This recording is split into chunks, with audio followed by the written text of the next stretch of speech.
બેટા Valentine day કઈક હાલે છે, કઈક આ બધું શું હાલે? એ પપ્પા કાંઈ નથી બાપા. છોકરા છોકરી મળે ને એકબીજા હરે ફરે ને અમુક લગ્ન કરી લે ને અમુક ચોકલેટો દે ને ફૂલ દે ને પછી એવું બધું હાલ્યા રાખે આવે. એટલે આ બધા દિવસોમાં આવું બધું છોકરી છોકરાઓ કરે એમ? એ બધાય કરે, એવું નહીં કોઈ નો કરે. અડધા તો ડોહાન ડોહી કરે છે. હે તો તું નથી કરતો એવું કઈ? મારે ક્યાં કોઈ હતું. હવે તમારા ભરોસે બેઠો પપ્પા, તમને ખબર તો હે. તો હમણાં કાલે તું મારા પાકીટમાંથી 2500 રૂપિયા લઈ ગયો તો શેના લઈ ગયો તો?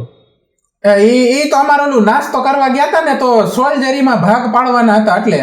તારી માએ કીધું કે ભાઈ રાત્રે છોકરો છે ને મોડો આવ્યો હતો કે ગુલાબનો કંઈક બુકે લઈ આવ્યો તો ફ્રીજમાં રાખ્યું, તમે અડતા નહીં. શું છે ઈ? કોને દેવા લાવ્યો?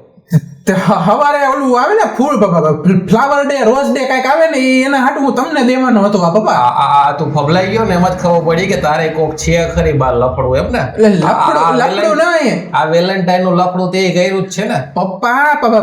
ફૂલ કોને દઈએ કે જેને આ વ્યક્તિને જેને આપણે પ્રેમ કરતા હોય. હું તમને બહુ પ્રેમ કરું એટલે તમારા હાટું લઈ આવ્યો. તું મને પ્રેમ કરસ તો મારા પાકીટમાંથી પૈસા ચોરસ? ચોર્યા નથી, મારી પાસે નહોતા એટલે તમારા પાકીટમાંથી લીધા. તમે પપ્પાને પૂછવાનું થોડું હોય પૈસા લેવાનું. સાચું બોલી જા, બાપ અરે મજાક નહીં, બાપ હોતા હે.